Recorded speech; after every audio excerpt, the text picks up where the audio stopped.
Good morning. I'm Diego Bellan with the Department of Electronics, Information, Bioengineering of the Politecnico di Milano, Italy. And my speech today is about the three-phase distortion analysis based on the space vector Locus diagrams. Power quality is an issue of paramount importance in modern electrical systems. Many aspects ranging from voltage, current, magnitude, and frequency variations, fluctuations, unbalance, and harmonics have been extensively investigated in the relevant literature in the past decades. One of the most interesting mathematical approaches for power quality assessment emerged in recent years is the use of the space vector concept in a three-phase system. A space vector is a time domain complex valued function representing a set of three phase variables, that is, phase voltages or currents. Under ideal sinusoidal conditions, the trajectory of the space vector on the complex plane, that is the locus diagram of the space vector, is a circle. In case of an event like a single phase or a double phase fault, the locus diagram takes an elliptical shape. The space vector, the use of the space vector locus for the distortion, for example, harmonic analysis of a three-phase system, however, is a new approach not yet exploited in the relevant literature. In this work, the impact of harmonics on the locus diagram of a space vector is investigated analytically.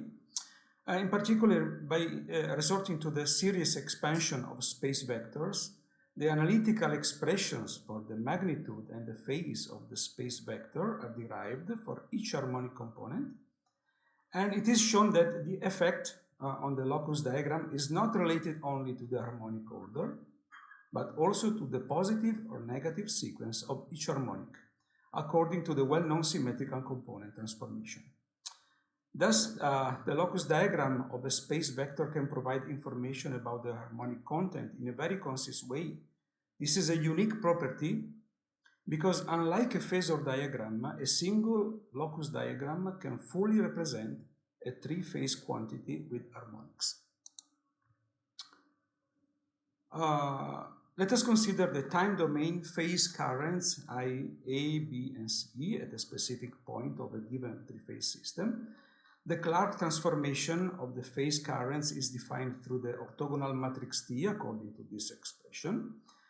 Under the assumption of a symmetrical three-phase system, the alpha and beta variables defined through the Clark transformation fulfill the same equations. Thus, a new complex variable, the space vector, can be defined by taking the alpha component as the real part and the beta component as the imaginary part. Under sinusoidal conditions, the space vector is the sum of the positive sequence phasor rotating with positive angular frequency omega and the negative sequence complex conjugate phasor rotating with negative angular frequency minus omega. The corresponding trajectory of the space vector on the complex plane is elliptical. Under distorted conditions, that is periodic non-sinusoidal waveforms, the space vector can be expanded in series.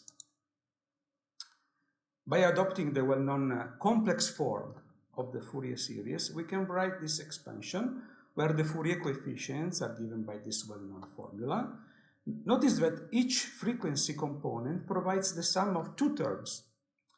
The positive sequence phasor rotating with positive angular frequency k omega, and the negative sequence phasor rotating with negative angular frequency minus k omega.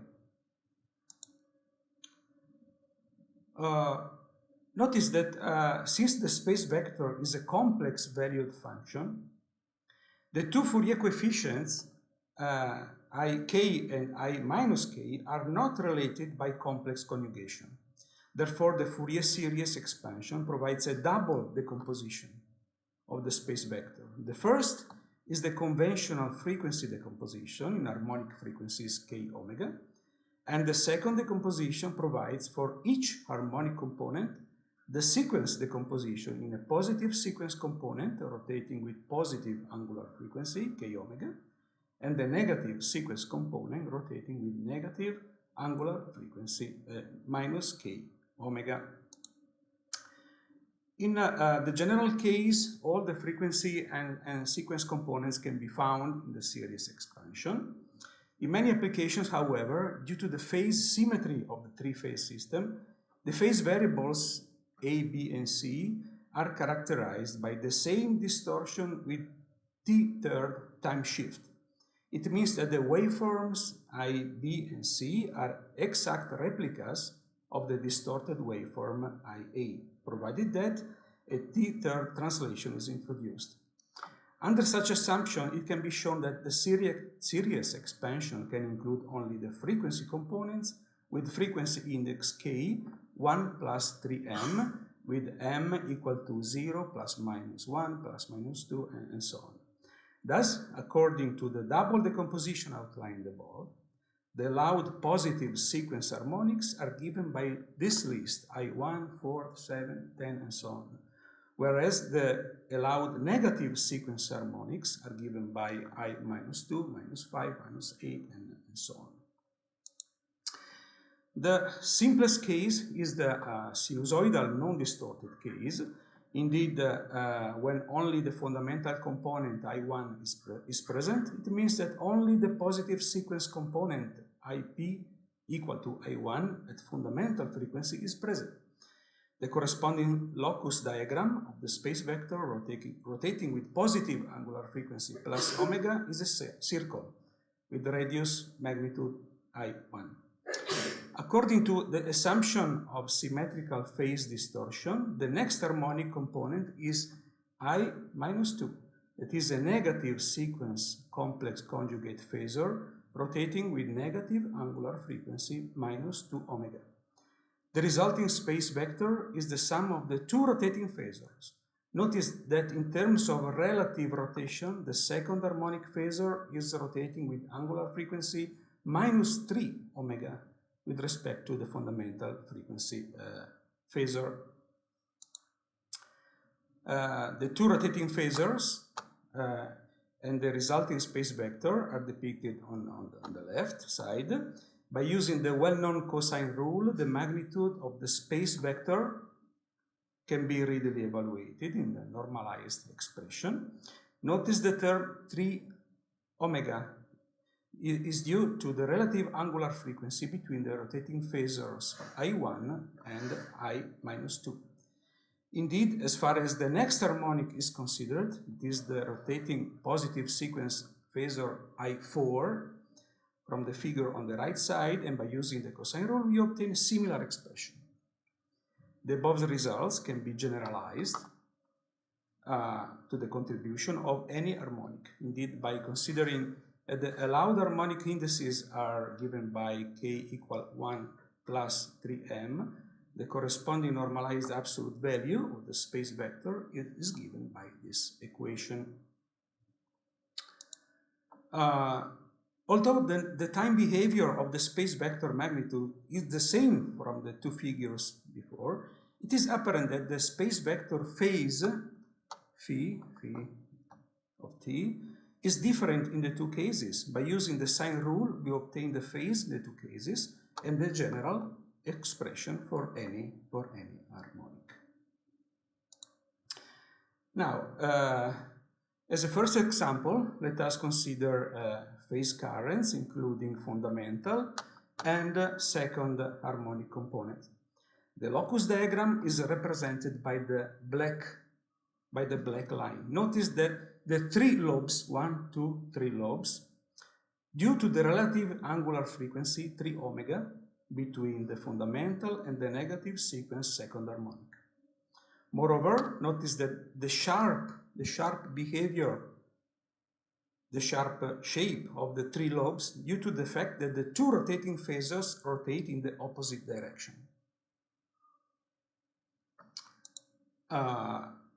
The blue line shows the case of the fourth harmonic. Also, in this case, we obtain three lobes, 1, 2, 3, because the relative angular frequency between the fundamental and the fourth harmonic is still 3 omega. However, notice that the shape of the lobes, in this case, is round, is not sharp, due to the fact that the two rotating phasors rotate in the same direction. The red line shows the case where both the second and the fourth harmonics are present with equal magnitude. The resulting locus diagram has an intermediate behavior between the black and the blue lines.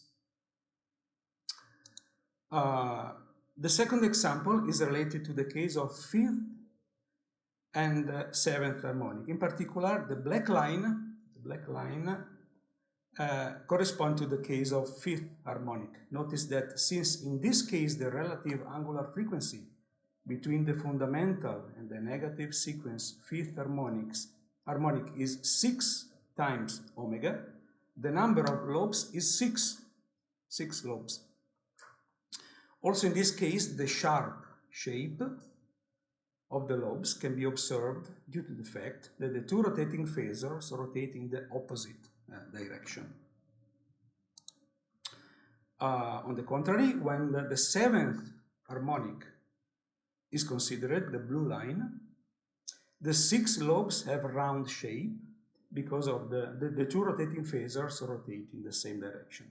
When both the fifth and the seventh harmonics are present, the corresponding behavior, the red line, is intermediate between the black and the blue lines. This figure shows the case of fifth and seventh harmonics with phases different from 0.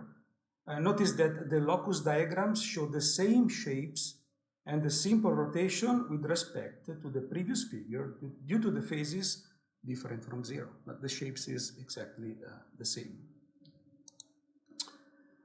This figure shows an example of mixed harmonics, that is, rotating phasors with different relative angular frequency with respect to the fundamental. In this case, the second and the fifth harmonics were considered. The second harmonic is responsible of 3 lobes, 1, 2, and 3, whereas the fifth harmonic is responsible of 6 lobes, as in the previous figures. Notice that the characteristic marks of both the harmonics can be still observed in the figure. Of course, in the more general case where many harmonics are present, it is expected that the characteristic shape of each harmonic cannot be clearly identified. Thus, the analysis derived in this work is mainly devoted to the case where the frequency spectrum has only one dominant harmonic. Some concluding remarks. The locus diagram of a space vector has been used to provide a concise representation of a 3-phase variable with harmonics.